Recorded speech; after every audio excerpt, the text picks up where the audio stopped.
নমস্কার।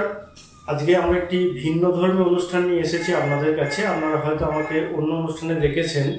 আমার পাশে যিনি বসে রয়েছেন ডাক্তারবাবু মেধাতিথি বর্মন, তাকেও আপনারা অন্য অনুষ্ঠানে দেখেছেন, সঙ্গে ডাক্তারবাবু অনুষ্ঠানে। তবে আজকে ডাক্তারবাবু এলেও তিনি কিন্তু আজকে ডাক্তারবাবু হিসেবে আসেননি, সেটা আস্তে আস্তে প্রকাশ পাবে আমাদের কথোপকথনে।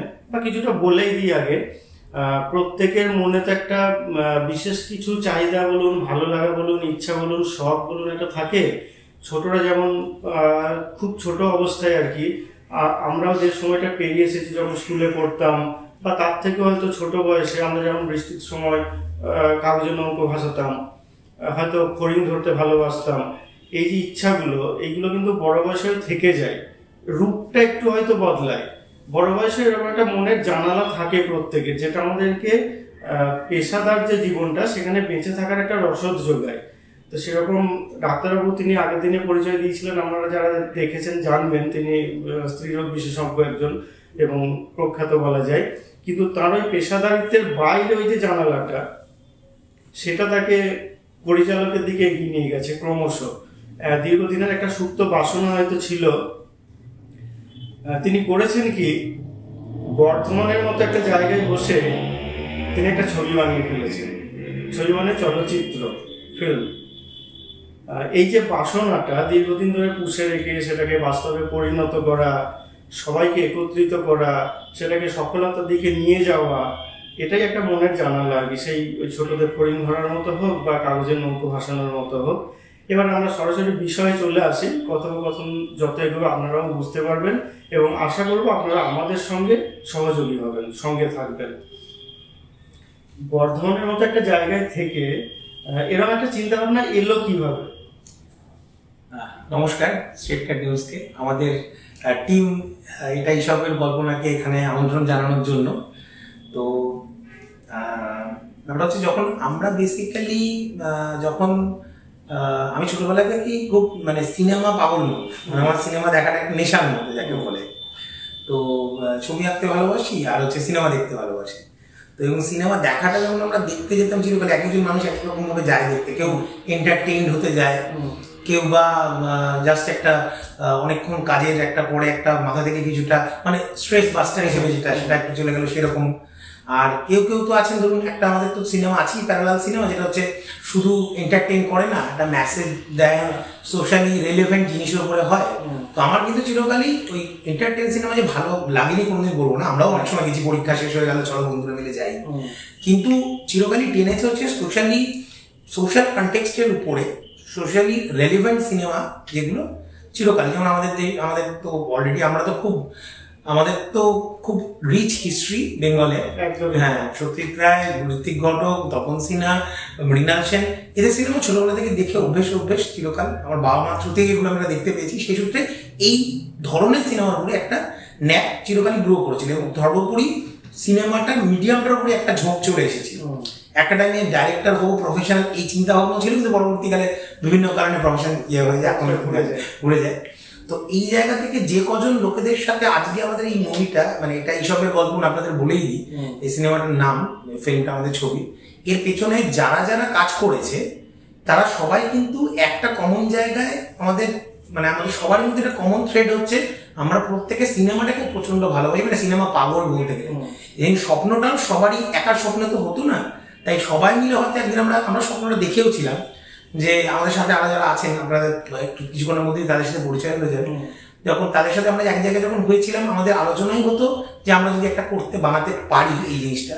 তো যখন হারানোর কিছুই নেই, এই অবস্থা থেকে আমরা বললাম চলো এবার দেখা যাক ঝাঁপ দিয়ে কি হয়, জল কতটা গভীর দেখা যাক। এবার জল তো মাপতে গেলে একবার ঝাঁপ দিতেই হয়। তাই মনে হয় তখন আমরা একটা চেষ্টা যখন করছি, দেখি না কি হয়, এই দেখি না কি হয় ফিল্ডটা নিয়েই বেসিক্যালি কিন্তু ভাবনাটা প্রথম এসেছিল যে না, আমরা এখানে বসেই একটা পুরোদস্তুর ফিল্ম বানানোর চেষ্টা করবো। হয়ে উঠবে কি না উঠবে জানি না, কিন্তু চেষ্টাটা আমরা করবো। একদমই তাই। পাগলামোটা থাকলেই তো নতুন কিছু সৃষ্টি হয়, যুগে যুগে হয়ে এসেছে, আগামী দিনেও হয়তো হবে। এই পাগলামোটা দরকার।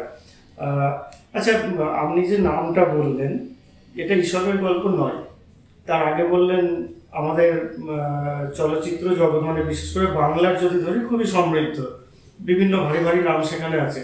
আমি আবার তার সঙ্গে যোগ করব যেটার উপর ভিত্তি করে চলচ্চিত্র তৈরি হয়, মানে কোনো গল্প।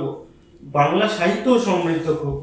এবার সেখানে আপনি এমন একটা নামকে বেঁচেছেন, এটা ঈশপের গল্প নয়। ঈশপ এমন একজন ব্যক্তি যাকে বলা হয় পৃথিবীর শিক্ষক। মানে তার গল্পগুলোকে ছোটদের পড়ানো, সেখান থেকে বিভিন্ন নীতি কথা শেখার জন্য। আপনার তো নামটার মধ্যে একটা চ্যালেঞ্জ রয়েছে, এটা একটা কি ভয় কাজ করেনি বা এখন কাজ করছে? যেরকম একটা নামকে বেছে নিলাম, দর্শকরা এটার মধ্যে থেকে সেরকম কিছু না পেলে হয়তো বড় সমালোচনার মুখে পড়তে হতে পারে। এই ঈশপের গল্প নয় ব্যাপারটা, যেটা মানে ঈশপের গল্প আমাদের সিনেমাটা যখন আপনারা দেখবেন তখন খুব বিস্তারিতভাবে বলতে পারছি না, যেহেতু এখনো কিছু হয়নি সিনেমাটা দেখানো। তার মধ্যে একটা কনটেক্সট আছে ঈশপের গল্প। আচ্ছা, এবার সেই ঈশপের গল্প দিয়ে বলতে গেলে শুরু জিনিসটা, কিন্তু দিনের শেষে বা সিনেমাটার শেষে যখন দেখা যায় কোনো জিনিসটার ক্ষেত্রে, সেটা মানুষকে একটা মোরাল অ্যাম্বিগুইটির দিকে দাঁড় করিয়ে দেয়। যেটা কি মানে ঈশপের গল্পটা কি লাস্ট অব্দি যেটা বলা ছিল সেটা কি হলো? কারণ আমরা জানতাম যে ঈশপের গল্পের লাস্টের দিন একটা মোরাল বলে জিনিস থাকতো, যেগুলো আমরা ছোটবেলায় পড়েছি ঈশপের গল্প সমগ্র। এখানে সেই মোরালটা কি সেটা কিন্তু আমরা কাউকে ঠিক করে দিইনি, আমরা বলেও দিইনি। এটা ওপেন এন্ডের মতো, সাধারণ মানুষ যারা দর্শক তারা এসে দেখে বুঝবেন যে মোরাল গল্পটা আলটিমেটলি দিনের শেষে কোনটা। মানে এখানে সঠিক বা ভুল এর মধ্যে যে একটা ধোঁয়াশার জিনিস আছে, মানে খুব একটা মানে আজকে আমার কাছে যেটা ঠিক সেটা অন্যের কাছে ভুল হতে পারে, বা আজকে যেটা হ্যাঁ সেটা পরবর্তীকালে দুটোর কনটেক্সট খুব মানে মিশে যায় কোনো একটা জায়গায়। আমাদের মানে ছবিটা সেই ওই আলো আধারে সাদা কালো মিশানো জায়গাটাকে ধূসর লাইন ধরে, তো সেই জায়গাটা থেকে মানুষকে মানে এইটা একটা ধন্দের মধ্যে রাখার জন্যই বলা যে এটাকে আদৌ ঈশপের গল্পটাই যেটা উনি লিখে গেছিলেন সেটা হলো নাকি হলো না, এই জায়গাটা এটুকু বলা যেতে পারে। এটা আমাদের গল্প, কিন্তু ঈশপের কাছ থেকে হয়তো শুরুর দিকটা কিছুটা ধার নিয়ে করা, সেই বিচারটা আমরা দর্শকদের কাছ থেকেই একদম পাবো আশা করি। এতক্ষণ আমরা পরিচালকের সঙ্গে কথা বলছিলাম, তিনি এই ছবিটি পরিচালনা করেছেন, তাকে ডিরেক্টর বলা যায়। ডিরেক্টর শব্দটাই হয়তো অনেকে বুঝবেন, আমরা তো বাংলা ব্যবহার করতে ভুলে যাচ্ছি ক্রমশ। যাই হোক, আমরা আজকে প্রধান চরিত্রটিকেও পেয়েছি। আমাদের কাছেই রয়েছেন মাননীয় তপন কুমার আদিত্য মহাশয়, তিনি এই ছবিটির প্রধান চরিত্র। আমরা তার কাছ থেকে কিছু কথা এবার জেনে নেব, আপনারাও আশা করি শুনবেন তার কথাগুলো। নমস্কার। নমস্কার। এই ছবিটায় আপনি প্রধান চরিত্র। প্রথম যখন প্রস্তাবটা আপনার কাছে গেল তখন আপনার কি মনে হয়েছিল? আপনি কি বিশ্বাস করতে পেরেছিলেন যে এরকম একটা কাজ বর্ধমান থেকে হতে পারে, বা এটাই কতটা আমি যুক্ত হবেন মন থেকে? আমি মেনলি নাটকের লোক। যখন প্রস্তাবটা এলো তখন আমি প্রথম কথা আমি ভাবছি এই বর্ধমানের বুকে এভাবে হবে, সমস্ত ক্যামেরা থেকে আরম্ভ করে যা কিছু সমস্ত কিছু বর্ধমানে। তারপরে প্রস্তাবটা আসার পরে আমাকে পরিচালক বললো তখন তো আপনাকে এই রোলটা করতে হবে, এর আগেই আরও কয়েকজনকে নিয়েছি কিন্তু আমার মন মতো হয়নি, আপনি করুন। তবে সেরকম কিছু করতে পারবো না, আমি খুব কষ্টের মধ্যে দিয়ে করছি। চরিত্রকে আমি তো হচকিত হয়ে গেছি। আমি ঠিক আছে আমি করবো। মেনলি আমি নাটকের লোক, আমি সারা জীবন 50 বছর ধরে নাটক করছি। সিনেমা দু চারটে সিনেমা করেছি কলকাতায়, কিন্তু সেরকম অভিজ্ঞতা নেই, ছোট ছোট রোল করেছি। তারপরে যখন চরিত্রটা আমাকে পরিচালক বোঝালো, তারপর যখন চরিত্রের মধ্যে আমি ভাবছি যে আমি করতে পারবো। তারপর এক একটা করে শুটিং হচ্ছে চরিত্রগুলো, অনেক সময় আমি নিজের মতো করে অভিনয় করে ফেলছি, পরিচালক বলছে না আমি এটা চাইছি না, এটা করতে হবে।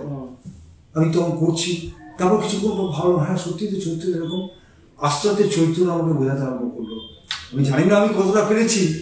চরিত্র চিত্রায়নের ক্ষেত্রে আমি খুব চেষ্টা করেছি পরিচালকের মনের মতো করে করা, এবং আমার জানি না দর্শক কীভাবে নেবে। তো আমি যখন ছবি হচ্ছে শুনেছি, আমি প্রথমে বিশ্বাস করতে পারি। আমার একদম মানে আমি খুব অবহেলার সঙ্গেই গিয়েছিলাম যে আমি বোধহয় ছবি কী করে হবে, এটা হতে পারে না।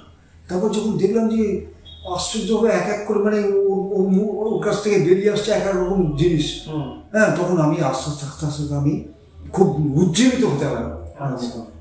নাটক করেছি অনেক, 50 বছর নাটক করেছি। মানে করার পর এখন কি মনে হচ্ছে যে কাজটা খুব ভালো হয়েছে? এখন তো মানে মনে হচ্ছে যে কাজটা তো মানে নিশ্চয়ই, আমি গোটা ছবিটা দেখেছি, আমার তো খুব ভালো হয়েছে। আচ্ছা, আমার মনে হচ্ছে আমি মানে সার্থক চরিত্রের রূপ দিতে পেরেছি। আচ্ছা, আমরা অপেক্ষায় থাকলাম দেখার জন্য। এবং অনেক সময় কি আমি নিজের মতো করে অভিনয় করতে গেছি। আমি একটু অভিনেতা, আমি পরিচয় করছেন না, আমি এটা চাইছি না, আপনি এটা করুন। তখন দেখেছি যে এই ছেলেটির মধ্যে, এই মেধাতিথির মধ্যে এত অভিজ্ঞতা আছে এর মধ্যে চরিত্র। আমি তো গোটা গল্পটা পড়ে শুনলাম, এখানে বলা দরকার মেধাতিথির মধ্যে এত মেধা আছে, এত মেধা। তারপরে আবার এমনও হয়েছে যে আমি একটা জায়গায় করলাম, করার পর দেখছি মেধা বলছে বাহ ওকে আমি এটাই চাইছি। আমারও কিছুদিন আমি ইয়ে করে নিয়েছি মেধা, তারপরে কিছু কিছু জায়গায় আমি হয়তো নিজের মতো করতে গেছি, মেধা বলছে না তো আমি এটা চাই না, আমি এটা চাইছি। তখন চেষ্টা করছি 100%, এবং আমি দিয়েওছি। এবং আমি আশা করছি চরিত্র চিত্রায়নের ক্ষেত্রে আমি মানে নিজের মুখে বলাটা ঠিক হবে কিনা জানি না, আমি 100% দিয়েছি। অন্তত আমরা বিশ্বাস করবো আপনি দেওয়ার চেষ্টাটা করেছি। এবার আমরা 24 তারিখ দেখবো। হ্যাঁ, আমাদের সঙ্গে রয়েছেন এই ছবিটির সহকারী পরিচালক, অ্যাসিস্ট্যান্ট ডিরেক্টর মাননীয় বিধান ব্যানার্জি। আমরা তার কাছেও কিছু জানার চেষ্টা করব। নমস্কার জানাই আপনাকে। আপনাদের চ্যানেলকে প্রথমে থ্যাংক ইউ, আপনাদের স্টেট কার্ড নিউজ চ্যানেলকে থ্যাংক ইউ এটার জন্য। আমরা শুনেছি এই কাজটা আপনারা শুরু করেছিলেন অনেকটা আগে, অনেকটা সময় আগে, 2015। হ্যাঁ, 2015 জুন মাসে এটা ফার্স্ট শুটিং হয়। আর এই আমরা 2025 জুন পেরিয়ে এলাম। হ্যাঁ, মানে এতগুলো বছর পেরিয়ে গেলাম। 2016 জুনে 9 বছর। হ্যাঁ, 9 বছর পর এতদিনে আমরা এটা প্রিমিয়ার মানে স্ক্রিনিং করতে পারছি। আচ্ছা, এবার এই যে শুরু থেকে আজ এতগুলো বছর পেরিয়ে এলো, এতগুলো বছর পেরিয়ে আপনারা সম্পূর্ণ করলেন ব্যাপারটাকে। এর মাঝে কি কোথাও হতাশ হতে হয়েছিল, মনে হয়েছিল এটা আর সম্ভব হবে না, বা কিভাবে এই সময়টাকে অতিক্রম করলেন? না, মানে হতাশ শব্দটা আমি হয়তো ব্যবহার করবো না, হতাশ হইনি, এটা একদম ফ্যাক্ট, আমরা হতাশ হইনি। একটা দুশ্চিন্তা এসেছিল, এটা বলবো না যে পুরোটাই খুব স্মুথলি হয়েছিল, একেবারেই নয়। মানে হ্যাঁ, কোভিডটা তো একটা বড় ফ্যাক্টর। কোভিড তো সোসাইটির প্রচুর চেঞ্জেস এনে দিয়েছে, সেটা আলাদা একটা দিক। প্যারালালি আমাদের সিনেমা তো এফেক্ট ফেলেছে। ওই সময়টা কাজ করতে পারিনি, শুটিং করা যায়নি, এডিটিং এর কাজ করতে পারিনি, কিছুই করতে পারিনি। কিন্তু ওটা ছাড়াও যেটা হয়েছে, আমাদের অনেকটা সময় লেগেছে, যেটা বাড়তি সময়। আমরা প্রথম কথা হচ্ছে বেসিক্যালি এখানে যারা কাজ করেছে বেশিরভাগই এখানে সব অ্যামেচারিস্ট, কেউ প্রফেশনাল নয়। এমন নয় যে এর আগে আমরা সিনেমা কোনো কাজ করে সিনেমার কাজই করিনি। বেসিক্যালি পুরো ব্যাপারটা ভালোবাসি। হ্যাঁ, আমরা ভালো লেগে এবং ভালোবাসা থেকে, মানে অ্যাকচুয়ালি একটু আগেই যেটা বলছিলেন দাদা আমাদের পরিচালক, যেটা বলছিলেন যে বাংলার তো একটা ট্রেডিশন, একটা কালচার তো রয়েছে, বাংলা এবং বাঙালিরা সিনেমা ভালোবাসে, সিনেমা দেখতে ভালো। সিনেপ্রেমী কিন্তু বাংলায় অভাব নেই, দেখবেন প্রচুর সিনেপ্রেমী বাংলায় রয়েছে। মানে বেশিরভাগ বাড়িতেই আমাদের, যদি আমরা আগের জেনারেশনেও যাই, হ্যাঁ, আমাদের সন্ধ্যেবেলায় মা ঠাকুমারা উত্তম কুমারের সিনেমা দেখতে বসতেন। হ্যাঁ, তো এই কালচারটা বেঙ্গলে রয়েছে। আমরা দেখলাম যে দেখতে ভালোবাসি, সিনেপ্রেমী, বানাতেও তো দোষ নেই, আমি চ্যালেঞ্জ করতেই পারি। যে প্রথম বানাচ্ছে সেও আজকে যে ধরুন সাকসেসফুল হয়ে গেছে, 10টা সিনেমা বানিয়ে ফেলেছে, সেও একদিন শুরু করেছিল। আমি বলছি না কি যে আমরা ভবিষ্যতে কোন জায়গায় যাবো, আমি সেই জায়গাটা যাচ্ছি না। মানে এটা থেকে আমাদের মাথায় ইয়েটা আসে যে হ্যাঁ, মানে আমাদের চায়ের থেকে হোক, বাঙালি তো বুঝতেই পারছেন আড্ডা থাকে, আমাদের সিনেমা নিয়ে একটা সবসময় ইয়ে ছিল। এখন কাছ থেকে তো আমরা উত্তম কুমারের নামটা পেয়েছি, নামটা এখনো ভোলা যায় না। একদমই তাই, একদমই তাই। তো সেখান থেকে আমাদের ইয়েটা ছিল। এবার শুরু হয়, যখন শুটিং ফার্স্ট শুরু হয়, আমরা সবাই মিলে একটা গল্প ইয়ে করে, সবাই মিলে বলছি কিন্তু বলা উচিত অ্যাকচুয়ালি দাদাই, ঠিক আছে, মানে গল্পটা পুরোপুরি ওনারই মস্তিষ্ক প্রসূত আর কি। হ্যাঁ, তো সেখান থেকে আমরা শুরু করি। হ্যাঁ, মাঝখানে যেটা হয় কিছু আপস ডাউন আসি, মানে গল্প নিয়েই না, মানে আমাদের গল্পে অনেক ভাঙা গড়া কিন্তু মাঝের পর্বে হয়েছে। এবং আরেকটা বড় দিক যেটা সময় দীর্ঘায়িত করেছে সেটা বলতে হয়, সেটা হচ্ছে একটা ফিনান্সিয়াল দিক অবভিয়াসলি আছে, ঠিক আছে। মানে বেসিক্যালি এই সিনেমাটা তো আমাদের কোনো বাণিজ্যিক লাভ তো নেই এতে করে, এক নাম্বার, বরং আমাদেরকে উল্টে এখানে নিজের ট্যাগ থেকে খরচা করেই করতে হয়েছে। হ্যাঁ, সেটার জন্য খানিকটা এবং ব্যস্ততা, অন্যান্য দৈনিক, মানে আমরা যেহেতু প্রফেশনাল নই, যেহেতু অ্যামেচারিস্ট আমরা পুরোপুরি, সেই কারণে কি হয়েছে, আমাদের বাকি ডেলি ওয়ার্ককে সাইডে রেখে এই কাজটা আমাদেরকে কন্টিনিউ করতে হয়েছে। কোভিড মাঝে সময় খেয়ে নিয়েছে, এইটা একটা হয়েছে। হ্যাঁ, অ্যান্ড গল্পের ভাঙাচোরা, যে গল্পের গরু কখনো কখনো গাছে চড়েছে, আমাদেরকে আবার টেনে নামাতে হয়েছে, এই করে। হ্যাঁ, কিন্তু হতাশটা আমরা হইনি কখনোই, ধরে রেখেছিলাম যে হ্যাঁ, কোনো না কোনো দিন এই সন্তানের জন্ম আমরা দেবো, এইটা আমাদের আর কি টার্গেট ছিল। আজকে 24 তারিখে রবীন্দ্রভবনে দেখানো হবে, এখন ওইটাই এক্সপেক্ট করছি যে মানুষের কেমন লাগবে, ভালো লাগবে, যদি এটাই ভালো লাগবে। আপনারা যারা শুনছেন একটা জিনিস খেয়াল করে থাকবেন, মেধাতিথি বর্মন যিনি পরিচালক হিসেবে পরিচয় দিলাম এই ছবিটির ক্ষেত্রে, কিন্তু আমরা কথা প্রসঙ্গে জানতে পারলাম কাহিনীটিও তার, কিন্তু তিনি সেটা প্রকাশ করছেন না, খুব একটা বলতে চাইছেন না হয়তো কোনো কারণে, মানে একই সঙ্গে তাকে কাহিনীকারও বলা যায় এবং পরিচালক। এবার আমার কাছে একটা বিশেষ বিষয় জানার আছে, এই যে দীর্ঘ সময় ধরে এটার পিছনে লেগে আছেন, উনি যেটা বললেন স্বপ্ন তো একটা ছিল যেটাকে আমরা বাস্তবে আনবই, এটা করতে গিয়ে কি কি ধরনের প্রবলেম ফেস করতে হয়েছে যদি একটু বলেন। প্রবলেম মানে আমাদের যেটা, আমরা যখন কাজটা নেমেছিলাম তখন আমরা জানতাম যে প্রবলেমগুলো ফেস মানে করতে হবে, এটা আমরা জেনেই নেমেছিলাম। কারণ আমাদের কাছে একটা জিনিস ছিল, একটা আমাদের ইয়েও ছিল জায়গাটা, যেটা হচ্ছে আমরা যদি ধরুন আমাদের তো এই তো মেন লাইন কড লাইন দিয়ে 90 কিলোমিটার 100 কিলোমিটার দূরেই হচ্ছে তিলোত্তমা কলকাতা, এবং সেখানে হচ্ছে আমাদের সত্যিকারের টালিগঞ্জ তো এসবের হাব জায়গা মানে, এবং সমস্ত প্রফেশনাল মানুষজন ওখানে কলকাতা কেন্দ্রিক মানুষই, বেশিরভাগ মানুষ ওখানে কলকাতা কেন্দ্রিক কাজ হয়। তো আমরা এখানে যখন করতে পারি, যখন ইভেন এখনো আমাদেরই বেশ কিছু আত্মীয় স্বজন বলবো বা চিনা ভাই বোন, তারা এখন ওখানে কাজ করছে, প্রফেশনালি তারা কাজ করছে। তো তাদের কাছে আমাদের একটা সুযোগ বা সাহায্য চাওয়ার একটা মানে অবকাশ ছিল না বলবো না। তো আমরা চেষ্টা করেছিলাম যে এটা এই বর্ধমান শহরে তো আমাদের বড় ভাই ওটা মেনলি, তখন বিভিন্ন মানুষের সূত্রে কাজের সূত্রে বাইরে গেছি, আবার ফিরে এসেছি, বা কেউ বাইরে ছিল তারা দীর্ঘদিন ধরে এখানে থাকছে, ঠিক আছে। এইভাবে থাকার জন্য বর্ধমান শহরটাকে আমরা খুব ভালো করে চিনি। এবং সত্যিকারের বলতে কি, যখন প্রথমে এরকম একটা দুঃসাহসিক কাজের ভাবলাম, তখন মনে হলো যে জায়গাটা সহজ, মানে এটা হচ্ছে সেই পাড়ার ক্রিকেট খেলার মতো, মানে অপোনেন্টকে ডেকে এনে নিজের পাড়ায় ম্যাচে খেলা যেতে জেতার সম্ভাবনা বেশি, সেরকম হলো যে এই শহরটাতেই করবো। এবং একটা চ্যালেঞ্জটা ছিল, চ্যালেঞ্জটা প্রথমত একটা সিনেমাটা বানানোটা নিয়ে একটা চ্যালেঞ্জের ভাবনা ছিলই, তার উপর যে টেকনিক্যাল সবাই বলেছিল যে প্রথম দিকে যে না এখানে এটা সম্ভব হবে না, কারণ এখানে তো সেই কাজ কখনো হয় না ঠিক সেভাবে, যে কটা কাজ হয়েছে সবটাই এখানে এসে বাইরের ক্রু এসে কাজ করেছে এখানে জায়গা করে। হ্যাঁ, তো কিন্তু আমাদের তখন মনে হয়েছিল যে, কারণ আমাদের বন্ধু বান্ধব ফ্রেন্ড সার্কেল কিন্তু মানে ফটোগ্রাফার মানুষ আছেন, মানে আমরা তাদেরকেই বলেছিলাম যে প্রথম যে আমারই বন্ধু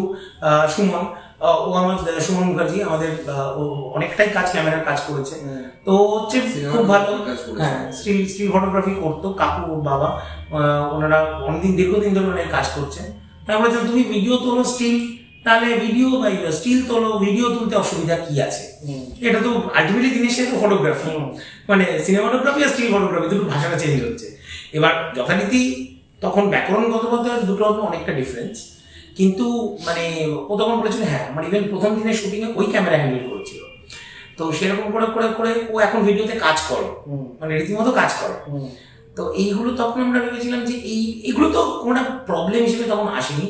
প্রবলেমটা যখন এলো সেটা হচ্ছে আমাদের সব থেকে বড় প্রবলেম গেছে হচ্ছে আমাদের সময়। আচ্ছা, কারণ আমরা কেউ এই বিষয়ে প্রফেশনাল নই, এবং আমরা প্রত্যেকে নিজের একটা কাজ, আমরা যেমন বিধান ও আপনার কলকাতায় সরকারি চাকরিতে যুক্ত, এবার ও এখানে সন্ধ্যেবেলা তখন, হ্যাঁ একটা ভালো কথা বলে দিই এই জিনিসটার মধ্যে, এটা আপনারা বুঝতে পারবেন যে কতটা টাইম আমরা একটা চেষ্টা করে মানে করেছি। যেটা হচ্ছে আমরা যখন এই কাজটা শুরু করেছিলাম, তখন আমি ছাড়া আর আমার ক্রু মেম্বারদের কেউই মানে মোস্ট অফ দেম যারা, তারা কেউদের কোনো চাকরি ছিল না, তারা সবাই তখন স্ট্রাগল করছে চাকরি পাওয়ার জন্য, এবং কারোর কোনো সংসারের কিচ্ছু মানে না বিয়ে হয়েছে না বাচ্চা কিছু নেই, কিন্তু এখন তারা সবাই চাকরি করছেন, তারা সবাই বিবাহিত, এবং অনেকে তারা এখন বাবা, মানে এই সিনেমাটা অনেক কিছু জীবনের স্রোতের সাথে সাথে চলছে। হ্যাঁ, এবং ইভেন সব থেকে বড় প্রবলেম যেটা আমাদের থেকে ফেস করেছে আমাদের বাড়ির লোকজন, তাদের কথা না বললেও হয়। যেমন আমার ওয়াইফ আমার বিয়ের পরপরই এই কাজে আমরা নিয়ে যাই, এবং এই খ্যাপামি আমার বউ, আমার ওয়াইফ, আমার স্ত্রী, হ্যাঁ নিজেও প্রফেশনালি ডাক্তার ও ক্যান্সার স্পেশালিস্ট, তো এটা যে মানে সহ্য করেছে অনেক অনেক অনেক মানে সদ্য বিবাহিতা অনেকেই এটা সহ্য করতে পারতো না। মানে ও এসছে, ও বাইরে তখন থাকতো, অনেক দূরে চাকরি করতো, মানে ডেলিভারি মানে 4 ঘন্টা জার্নি করে যখন আসতো, হাজবেন্ডের সাথে একটু টাইম কাটাবে, সেই সময়টা আমি সবাই মিলে আমরা রাত্রিবেলায় শুটিং করতে গেছি।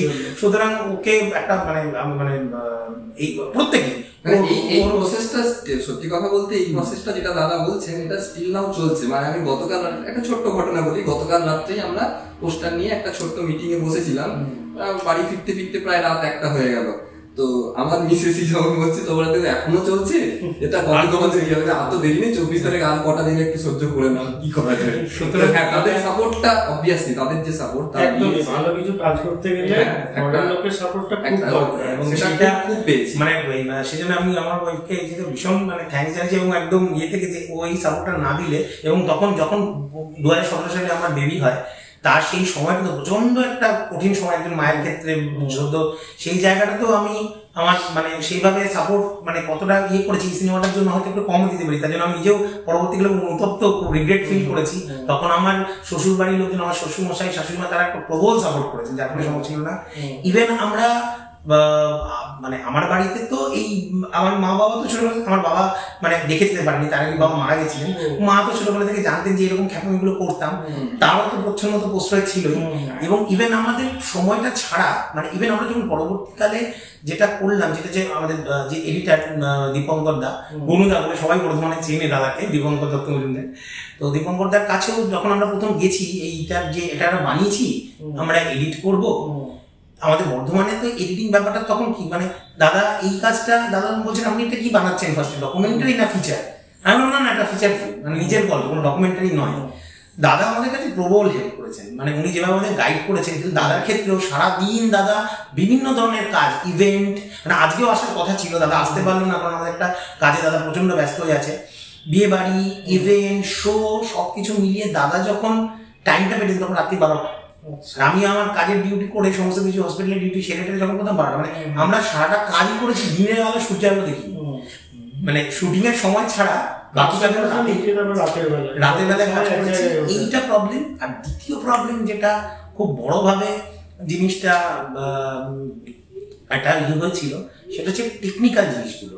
কারণ এটা হচ্ছে আমাদের এখানে কেউই তো সবাই তো প্রথমবার কাজ করছি, আমাদের মধ্যে একমাত্র কাকু মানে তপন কাকু একমাত্র ডাবিংটা উনি করেছিলেন, মানে টালিগঞ্জের দুটো ফিল্মে পিপাসা আর নিষ্কৃতি এই দুটো সিনেমাতে উনি ডাবিং করেছিলেন, এবং বাকি আমাদের কেউ কিন্তু ডাবিং কখনো করেন।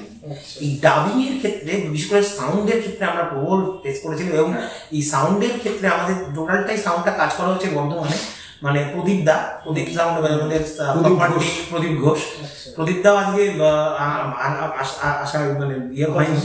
হ্যাঁ, তো প্রদীপদার ক্ষেত্রে প্রবল আমরা সাপোর্টটা পেয়েছি, এবং দাদা বলেছিলেন আপনি করুন, আমি করে দেবো, মানে আমি চেষ্টা করবো, মানে একদম 100% দাদা চেষ্টা করে করেছেন। কিন্তু ওই ডাবিং এর ক্ষেত্রে আমরা মানে বেশ অসুবিধার মধ্যে পড়েছিলাম, কারণ ডাবিংটা এমন একটা জিনিস যে একটা সিনকে রিক্রিয়েট করা, আবার সেটাকে ছোটে ছোটে লিপে মেলানো, এই দুটোকে একসাথে করা, এটার ক্ষেত্রে একটা আমরা পেয়েছি। এবং সব থেকে যেটা হ্যাঁ মানে আমরা তো প্রফেশনাল নই বলে এই সব বিষয়গুলো কি শিখতে হচ্ছে। হ্যাঁ, প্রফেশনাল আগে থেকেই যারা প্রফেশনাল তারা তো আগে থেকে জানে এটা আমরা এইটা ওই যেটা আপনি প্রথমে তখন বলছিলেন এই সময় দীর্ঘায়িত হওয়ার এগুলো মানে কয়েকটা না ছোট ছোট কারণে, মানে আমরা প্রায় এডিটিং করেছি 4.5 বছর। হ্যাঁ, এডিটিংটা অনেক সময় লেগেছে, কারণ এত বেশি শট নেওয়া হয়েছিল, বলতে কোনো বাধা নেই, আমরা বাড়তি শট নিয়েছিলাম কিছু। আর একটা ঘটনা ঘটে মাঝে, ওই হার্ড ডিস্ক একটা নষ্ট হয়ে গিয়ে অনেকটা শুটিং আমাদের লস হয়ে গেছিল, সেটা রিট্রিভ করতে পারিনি, চেষ্টা করেছিলাম অনেকটা, সেগুলো আবার রিশুট করতে হয়। বেশি শুটিংটা করে নেওয়ার পিছনে আমাদের যে খুব ইচ্ছে ছিল তা নয়, এটা আমাদের এক ধরনের মানে এটা এই টোটাল প্রসিডিওরটা আমাদের একটা লার্নিং প্রসেস, স্কুলের মতো আমরা সব কাজ শিখেছি এখানে, এবং শেখাটার জন্য শিক্ষক যারা ছিলেন, শিক্ষক ছিলেন না, নিজেরাই ছড়িয়েছি যাকে বলে, এবং থেকে শেখা যাকে বলে। দুভাবে মানুষ শেখে, একটা দেখে শেখাটা তো সিনেমা দেখে এইটা কিছুটা পেয়েছিলাম, আর বাকি থেকে শেখা, মানে ব্যাপারটা ভুল হয়েছে, ভুল থেকে কারেক্ট করে শিখেছি। এই ভুল কারেক্ট করতে, ভুলটা যে ভুল হয়েছে এটা বুঝতে সময় গেছে, কারেক্ট করতে আরো বেশি সময় গেছে, এইটা জিনিস করতে। আর মাঝখানে একটা কথা বলার কথা, করোনার সময়টা আমরা কোনো কাজ করতে পারিনি সেভাবে, কারণ তখন প্রবল ভাবে লকডাউন ছিল, এতে আমাদের প্রায় 2 বছর টাইম ভীষণ। তবে এটা একটা ভালো জিনিস বলবো, মানে সবাইকে আমাদের তাদের গুড উইশ, মানে কাজ করেছে হয়তো গুড উইশ, যে আমাদের মেনলি যেটা শুটিং এর কাজ সেটা কিন্তু করোনার আগে শেষ হয়ে গেছে। আচ্ছা। সুতরাং বাইরে যাওয়ার কাজটা হয়তো সেভাবে ছিল না, কিন্তু এডিটিং এও যে একটা জায়গায় বসবো তখন বাড়ি থেকে বের হওয়াটাই প্রবল বিপত্তির কারণ। একদম 2020 সময়টা কিছু সরকারি বিধিনিষেধ ছিল সেগুলো মেনে চলতে, এবং তার মধ্যে ইভেন আমরা সব থেকে বেশি যেটা নিয়ে মানে ওরিড ছিলাম, যেটা সত্যিকারে বলতে কি কাকুর বয়স্ক মানুষ, করোনা যখন চলছে আমরা শুধু এটা নিয়ে অনেক সময় আমরা কথা বলেছি, আমি আর বিধান বা আরো ক্রু মেম্বাররা, যে কাকুকে যেন ঠিক থাকতে হয়, কাকুকে যেন শরীরটা ঠিক থাকে, শুধু সিনেমার স্বার্থে নয়, মানে কাকুকে যেন আমরা সিনেমাটা মানে দেখাতে, কারণ আমাদের চোখের সামনে এমন এমন ঘটনা ঘটেছে। আমার পাশের বাড়ির কাকু হেঁটে বেড়াচ্ছেন, দুদিনের মধ্যে সেই ভদ্রলোক মরে গেছে, মানে তাকে আমরা দেখতেই পাইনি। আমরা এই ব্যবস্থাটা আমাদের এইটা মনে থেকেছে এমন ভাবে যে না আমরা ইভেন কাকুর জন্যই সেভাবে দেখতে গেলে আমরা পাগলের মতো চেষ্টা করেছি না, আমরা টার্গেট করেছিলাম যে 25-এর মধ্যে আমরা করবো, 24 টার্গেট করেছিলাম, 25-এর মধ্যে আমরা করবো এবং এটা সাকসেসফুলি করতে পেরেছি, এটাতেই আনন্দ। কিরকম মানে আলটিমেটলি কি দাঁড়ালো, আদৌ এটা সিনেমা হলো কি না হলো সেটা তো দর্শক পরিষদ, কিন্তু আমরা যে কাজটাকে শেষ করতে পেরেছি, একদমই তাই। শুরু করে শেষ করাটা একটা বড় চ্যালেঞ্জ সব সময়। একদম। আপনার কাছে আরেকবার আসবো, ডাবিং এর ক্ষেত্রে প্রদীপ ঘোষের নাম আমি বারবার করবো, দুর্দান্ত হেল্প, যেভাবে গাইড করেছে দাদা, যেভাবে গাইড করেছি প্রদীপ ঘোষ আমি জীবনে ভুলতে পারবো না। আমার কি সামান্য অভিজ্ঞতা দুটো ফিল্মে, কিন্তু প্রদীপ ঘোষের ডাবিং এর আমাকে প্রচন্ড। আচ্ছা, আপনার কাছে আরেকটা কথায় আসছি, 24 তারিখ যেদিন দেখানো হবে আর কি, সেদিন আপনি যখন দর্শক আসনে বসে থাকবেন, আপনি ছবিটা কি হিসেবে দেখবেন? একজন অভিনেতা হিসেবে দেখবেন, একজন দর্শক হিসেবে দেখবেন? আমি একজন দর্শক হিসেবে দেখবো। আচ্ছা আচ্ছা, আপনার কাছে আরেকবার আসি, কারণ আমি যেমন বললেন দর্শক হিসেবে না দেখলে পরে আমি তো অভিনয়ের মানটা বুঝতে পারবো না। একদমই তাই। হ্যাঁ, সেটা আমি টোটাল গল্পের টোটাল ছবিটা, টোটাল প্রত্যেকের অভিনয় এবং আমার নিজের অভিনয় দর্শক হিসেবেই আমি দেখবো। আচ্ছা, আপনাকে বলবো গল্পটা সম্পর্কে যদি একটু কিছু বলেন, আমি চাইবো না পুরোটা বলে দিন, তাহলে পুরোটা বলাটা সম্ভব নয়। হ্যাঁ, না পুরোটা বলা সম্ভব নয়, কারণ 24 তারিখ প্রিমিয়ার হচ্ছে। বর্তমানের মানুষজন আসুন, বাইরের লোক কেউ যদি আসতে চায় আসুন। হ্যাঁ, অবশ্যই বাইরের লোক আসতে পারেন, কারণ এখন তো যখন আমরা আধুনিক জিনিসগুলো সোশ্যাল মিডিয়া ব্যবহার করছি, এর তো কোনো সীমা পরিসীমা নেই, রাজ্য জেলা বা দেশ মহাদেশ এইভাবে ভাঙা যায় না, গোটা পৃথিবী জুড়ে এটাকে দেখা যেতে পারে। অতএব ওই সীমায় আমরা সীমায়িত করছি না। তবু বলবো কিছুটা যদি বলেন দর্শকদের একটা বলতে, এটা একটা থ্রিলার গল্প, থ্রিলার রয়েছে, কিন্তু থ্রিলার বলতে so called crime thriller actually নয়, ঠিক আছে? থ্রিল রয়েছে, থ্রিলার রয়েছে, কিন্তু দিনের শেষে এটা একটা সোশ্যাল ড্রামাই, ঠিক আছে? যিনি মুখ্য চরিত্রে করেছেন তপন কাকু, ওনার জীবনের একটা কিছু পার্ট সেখানে রয়েছে, এবং কোনো পলিটিক্যাল বা অন্তত প্রত্যক্ষভাবে কোনো রাজনৈতিক সিনেমা আমরা এটা সেভাবে নয়, কিন্তু হ্যাঁ সোসাইটির অনেক দিক আমরা এখানে দেখানোর কিছুটা হলেও চেষ্টা করেছি। সোসাইটির মানে সমসাময়িক পরিস্থিতি হোক বা যাই হোক, সেগুলো দিয়ে একটা মোটামুটি দেখানোর চেষ্টা করেছি। তবে যেহেতু এখানে একটা থ্রিলার ব্যাপার রয়েছে, সাসপেন্স রয়েছে মূলত, সেই কারণে হয়তো সাসপেন্সের জায়গাটা রিভিল করতে পারবো না। তাহলে দেখতে যখন দেখবেন দর্শকরা, মানে এটা ভালো, এটা বলতে চাই যে সোশ্যাল মেসেজ কতটা গেছে বা যাবে বা কিছু আছে কিনা হিটিং, সেটা দর্শকরা বুঝবেন। হ্যাঁ, মানে আমরা মেনলি কিন্তু মানুষকে নিয়ে কাজ করছি, কারণ আমার কাছে চিরকালই সিনেমার বিষয়বস্তু সব থেকে বেশি যেটা কাজ করছে, আমি অ্যাটলিস্ট মানে হিউম্যান ট্রায়াম্পস যেটাকে বলে, মানে বিপদকে পেরিয়ে ওঠা বা নিজের শর্টকামিংস যেগুলো, বা আমাদের মধ্যে যেগুলো ভাইস আছে, আমাদের মধ্যে শর্টকামিংস, আমাদের মধ্যে যেগুলো কি বলবো, মানে যেগুলো আমাদের যে জায়গাগুলো যেগুলো হচ্ছে ধূসর, বেশি এক্সপ্লোর হয় না মানুষের মধ্যে, বাজে ভালো বাজে নিয়ে মানুষ তো সেই বাজেটাকে উত্তীর্ণ করা, উত্তীর্ণ হওয়া, সেইটা হিউম্যান স্পিরিট, সেটাকে নিয়েই কাজ। মানে আমাদের সিনেমার বিষয়বস্তু মেনলি কিন্তু মানুষের মনন এবং মানুষ, এটাই শুরুতে যেটা উনি বলছিলেন যে এই যে আপনি নামটা বললেন না, এইসবের গল্প নয় কেন, এই নামটা ওটাই অ্যাকচুয়ালি মানে বেসিক্যালি ওই যে ব্ল্যাক এন্ড হোয়াইট তো লাইফ হয় না, গ্রে স্কেল থাকে লাইফে, সেই গ্রে স্কেলটা মোটামুটি তাই তো হয়, মানে এরকম আমাদের বাস্তব জীবনে তো তাই হয়, ঠিক আছে? সেটাকেই মোটামুটি তুলে ধরার একটা ইয়ে করা হয়েছে, ড্রামা, ইটস সোশ্যাল ড্রামা। আচ্ছা, এবার শেষ করবো। দর্শকদের কাছে আবেদন থাকবে, আমারও আবেদন থাকবে, স্টেট কার্ড নিউজ চ্যানেলের পক্ষ থেকে আপনারা সবাই আসবেন, দেখবেন, এটাকে সফল করে তোলার চেষ্টা করবেন। আমাদের বর্ধমান শহর থেকে একটা প্রচেষ্টা হচ্ছে, যখন আমাদেরও একটা ভালো লাগার জায়গা করছি। আমাদের একজনের নাম, একজন দুজনের নাম যারা মানে আমাদের প্রচন্ড হেল্প করেছেন, যে জিনিসটা একটা বলার দরকার, সেটা হচ্ছে আমাদের তো কলাকুশলীরা সবাই আছেন, সবাই আজকে তো আসতে পারলেন না, সেরকম করে তাদের কথা তারা তো দেখবেনই ডাইরেক্টলি যখন আপনারা যাবেন। আমার এক বন্ধু, আমার ছোটবেলার বন্ধু, মানে আমার ডাক্তারি পড়া, আমার ডাক্তারি কলেজের বন্ধু, আমার সেখানে ডক্টর তপজ্যোতি দাস। তার নামটা এই কারণে স্পেসিফিক্যালি বলছি যে মানে আমাদের একটা বিশাল কাজ ছিল, যেটা হচ্ছে আমরা যখন ছোটবেলায় আমরা যখন কাজটা শুরু করেছি তখন আমাদের ফিনান্সিয়াল কনস্ট্রেনের জন্য, যে কারণের জন্যই হোক, আমরা ভালো মানে খুব উন্নত ধরনের ক্যামেরা ইউজ করতে পারি। এটা সত্যি ঘটনা, কারণ সেই ক্যামেরা প্রথমত বর্ধমানে হয়তো ছিল, কিন্তু তার ভাড়া খুব বেশি, আর আমরা সেটাকে আমরা করতে পারি। তো সেই ক্ষেত্রে আমাদের ক্যামেরাতে কিছুটা জিনিস কম্প্রোমাইজ ছিল, তো সেটাকে নিয়ে যেভাবে যতটা চেষ্টা করা যায়, যেটাকে আমরা মানে এখন তো এআই এর যুগ, বা ক্যামেরা অনেক চেঞ্জ করা যায় বা এগুলো, সেগুলো আমরা পোস্ট প্রোডাকশনে অনেকটা চেষ্টা করেছি সেই শর্টকামিংস গুলোকে মানে যতটা পারা যায় কমানো। এবং সেটার জন্য সব থেকে যে মানুষটা হেল্প করেছেন যেটা হচ্ছে ডক্টর তপজ্যোতি দাস। সে মানে আমারই মতো ছিল, এরকম খ্যাপাটে প্রচুর এরকম জিনিস আছে। সে এখন মানে ও এখন আমেরিকাতে আছে, ইউএসএতে, ওখানে পোস্ট ডক্টরাল সমস্ত এখন রিসার্চ ফেলো কাজ করছে। কিন্তু এই যে একটা মানুষ 24 ঘন্টা কাজ করার ফাঁকেও ওখান থেকেই আমাদের মানে সাবটাইটেল কাজ করা থেকে শুরু করে, এবং এই এআই দিয়ে সমস্ত সফটওয়্যার দিয়ে ছবির উন্নতিটা, মানে অ্যাটলিস্ট ছবির কোয়ালিটিকে বাড়ানোর একটা দুর্গ কাজ। আপনি যদি বলেন যে সময়টা আমাদের খুব ডিপ্রেশনের জায়গায় চলেছিল, বিধান ডিপ্রেস ছিল না, কিন্তু আমি একটা জায়গায় ছিলাম যে আমাদের ছবির কোয়ালিটি, মানুষ ছবি যেরকম হচ্ছে হোক, কিন্তু মানুষ যদি কোয়ালিটিটা বাইরে দেখতে গিয়ে মনে করে যে এই ছবি কোয়ালিটি দেখা, কোয়ালিটি মানে আমি কিন্তু তার ভেতরের মানে অন্তর্গত কোয়ালিটির কথা বলছি না, একদম বহিরঙ্গের কোয়ালিটি। ছবিটা বাজে জিপ করছে, দেখতে চকচকে লাগে। হ্যাঁ, গোদা বাংলায় মোটা কথায় চকচকে লাগে। হ্যাঁ, এই জায়গাটা দেখতে মানুষটাকে আমি দেখাবো কি করে, মানে গার্নিশিং বলেন, একটা ভালো করে খাবার সাজিয়ে দেওয়া, খাবারটা তো খাবার দেখলে মানে রূপধারী ফির গুণবিচারী ব্যাপারটা, সেটাকে টোটালি চেঞ্জ করার প্রবল চেষ্টা করেছে, এবং এই অসম্ভব কাজ থেকে সম্ভব করেছে কিন্তু আমার সেই বন্ধু। এবং সে করেছে পরে, সেই জায়গাটা আমি খুব ডিপ্রেশনে ছিলাম। সেই জায়গাটা থেকে যেটা হলো না, এত কষ্ট করে আসার পরে এই জিনিসটা এসে আমাদের এই জায়গাটাই ছিল, তখন আমার বারবার মনে হচ্ছিল যে কেন ভালো ক্যামেরায় আরো ভালো ক্যামেরায় কাজ করলাম না। আমি জানি না, হয়তো যারা ক্যামেরার কাজ জানেন বা বোঝেন তারা হয়তো গিয়ে দু একটা ফ্লাস দেখতেও পাবেন, কিন্তু দিনের শেষে ভুল নিয়েই তো সবকিছু। তো কিন্তু যতটা পারা যায় চেষ্টা করা হয়েছে, মানে তখন আমি তখন বলে ডাকি, তখন সেই চেষ্টা করেছে এবং সাকসেসফুল, মানে যতটা আমাদের হাতে ছিল, ঠিক আছে, সে ততটাই করেছে।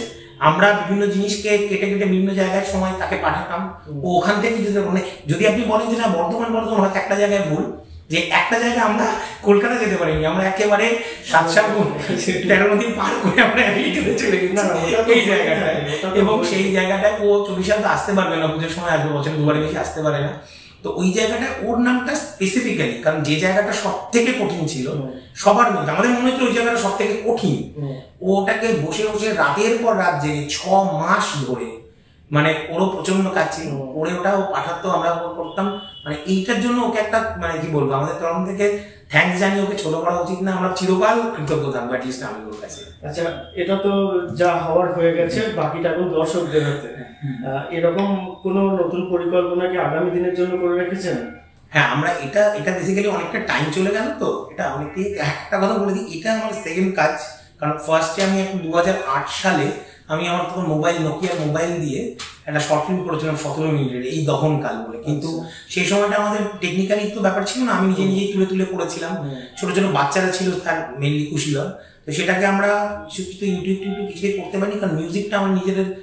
একটা কথা বলে যে মিউজিকের বিষয়ে আমাদের কিন্তু সাউন্ডের কাজ থেকে শুরু করে সবকিছু আমরা একদম মানে আমরা নিজেরা করেছি, মানে আমাদের নিজস্ব একদম তৈরি করা পুরোটাই নিজস্ব কাজ। আমরা মিউজিক তৈরি করেছি, ব্যাকগ্রাউন্ড মিউজিক কবির আহমেদ রাজু দাই হচ্ছে গোটা মিউজিকের দায়িত্ব ছিল, তিনি করেছেন। এবং মিউজিকটা আমরা ক্রিয়েট করেছি আমাদের মিউজিক আমাদের নিজেদের, কারোর কাছ থেকে কিছু ধার করতে হয়নি। তো এইটা সেকেন্ড কাজ। মাঝখানে দুটো কাজ আমাদের শেলফ হয়ে যায়, হাফ কাজ হয়ে 2-3টে কাজ বিভিন্ন কারণে। তো এটা অবশেষে আমরা মানে ওই উত্তীর্ণ হতে পেরেছি, যে করে ফেলেছি। এবার পরীক্ষা দিতে গেছি, পরীক্ষা দিয়ে এসেছি, রেজাল্ট কি হবে সেটা তো পরে ব্যাপার। অন্যগুলো পরীক্ষা ঘরও দিয়ে যেতে পারি, মাঝপথে আটকে গেছিলাম। আশা রাখবো ওগুলো সূর্যের আলো দেখবে। এবার তখন আমাদের একটা ইচ্ছে আছে, এই কাজটা করে নেওয়ার পরে আমরা সাধারণ মানুষদের, দর্শকদের কথা এইটুকু বলতে পারি যে এই কাজটা যা দেখেছেন হয়তো আমরা পরবর্তীকালে এটার থেকে আরো ভালো কাজ আমরা উপহার দিতে পারবো আপনাদের কাছে, এই বিষয়ে আমি কনফিডেন্ট। কারণ এটা আমি অনেকটা কাজ শিখেছি, যে ভুলগুলো করেছি সেই ভুলগুলো আমি রিপিট করবো না, হয়তো তখন অন্য ভুল হবে কিন্তু সেটা আশা করি এটার থেকে হয়তো প্রোডাক্টিভিটি তার খুব ভালো হবে। তো আমাদের সামনে পাইপলাইনে অনেকগুলো ছোট ছোট আছে, তবে হ্যাঁ একটা কথা বলতে পারি, ফুল লেন্থের প্রায় মানে 68 মিনিটের একটা সিনেমা, এটা করাটা খুব টিডিয়াস কাজ। মানে আমাদের যারা হচ্ছে বাইরের কাজ থেকে সোললি এই কাজটা করি না, তাদের ক্ষেত্রে আমরা ইচ্ছে আছে বেশ কিছু শর্ট মুভি করা, খুব ছোট। মানে শর্ট মুভি একটা খুব কি বলবো, মানে আমার নিজের খুব ভালো লাগে জিনিসটা, মানে একটা অল্প টাইমের মধ্যে একটা গোটা একটা মেসেজ কিংবা একটা অ্যাকশনকে দেখানো। তো সেইটা আমার করার ইচ্ছে আছে আগামী ভবিষ্যতে, এবং আমি সেটা করবো খুব শীঘ্রই। এটা শেষ হয়ে যাওয়ার নিয়ার ফিউচারের কথা বলছে, নিয়ার ফিউচারে কিছু শর্ট মুভি, তবে হ্যাঁ যদি ফুল ফিচার বলেন সেটাও করবো, অবশ্যই চেষ্টা করবো। মানে গল্পের কথা কিছু ভাবা, অল্প স্বল্প করে ভাবা রয়েছে এবং সেটার জন্য বাজেট লাগবে, উদয়াস্তা খেটে খুঁটে ওর থেকে, কারণ সেই মানে সেই উপার্জন করে যদি আমরা আবার কিছুটা করতে পারি তাহলে দ্বিতীয় ফুল লেন্থ চেষ্টা করব। সেটার ক্ষেত্রে দেখা যাক কি হয়, সময় বলবে। শেষ কথা, এই ছবিটার জন্য দর্শকদের কাছে আমার আবেদন কি থাকবে? দর্শকদের জন্য আবেদন এটাই থাকছে, আগামী 24শে আগস্ট রবিবার দিন বর্ধমান রবীন্দ্র ভবনে আমরা এটার শোয়ের ব্যবস্থা করেছি। টিকিট মানে কোনো রকমের কোনো প্রবেশ মূল্য নেই, টিকিট বা পাস আমরা অলরেডি তৈরি করে দিয়েছি, আমাদের কাছে এখানে আছেও টিকিটের কিছু আমরা নিয়েও এসেছি। এই টিকিটটি আপনারা বর্ধমানের বেশ কিছু জায়গা আছে, আমি জায়গাগুলো স্পেসিফিক্যালি একটু ছোট করে বলে দিই।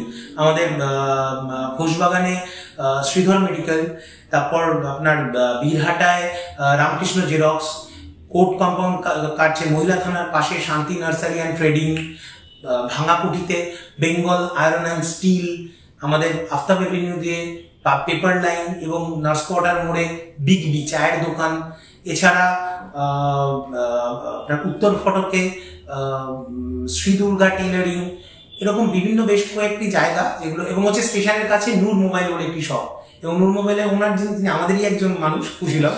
তো এদের কাছে সেই জায়গাগুলো, এই স্ট্যান্ডগুলোতে ফেসবুকে দেওয়া আছে ঠিকানা, এখানে আপনি এই টিকিটটি বিনামূল্যে কালেক্ট করতে পারবেন, ঠিক আছে? এবং এটা কালেক্ট করে নিয়ে শুধু একটাই অনুরোধ, সেদিন যারা দেখতে আসবেন তারা যেন এই টিকিটটি বা পাসটি সাথে নিয়ে আসেন, ঠিক আছে? আমরা 3টি শোয়ের ব্যবস্থা করেছি, একটি 1:30 বা 2টো এরকম সময় থেকে শুরু হবে দুপুরবেলায়, ঠিক আছে? আরও কয়েকটি পরপর হবে, মানে 3:30 4টে থেকে একটি সন্ধ্যাবেলায় মেইন শুটিটি। তো তার আগে একটা ছোট করে আমরা একটা উদ্বোধনী অনুষ্ঠানেরও আয়োজন করেছি। আপনারা আসুন নিজের সময় হাতে নিয়ে, এবং আপনারা দেখে যান জিনিসটা। বর্ধমানের ছেলেরা আমরা কাছে চেষ্টা করেছি একটা জিনিসকে বানানোর, এবং আদৌ সেটা কি ঠিক হলো কি না হলো দেখে যান, তাহলেই আমাদের এই স্বপ্ন, মানে আমাদের এই কাজটা সার্থক হবে, আমাদের স্বপ্ন সার্থক হবে। এটুকুই শুধু তাদের কাছে রিকোয়েস্ট, আপনারা আসুন দেখে যান আমাদের ছবি, এটা এইসবের গল্প নয়। আসছেন তাহলে আপনারা, এই আশা করেই আজকে আমরা শেষ করছি। মনে রাখবেন তারিখটা 24 তারিখ, রবীন্দ্র ভবন। এতক্ষণ আমি সঙ্গে ছিলাম সুকান্ত প্রামাণিক। নমস্কার।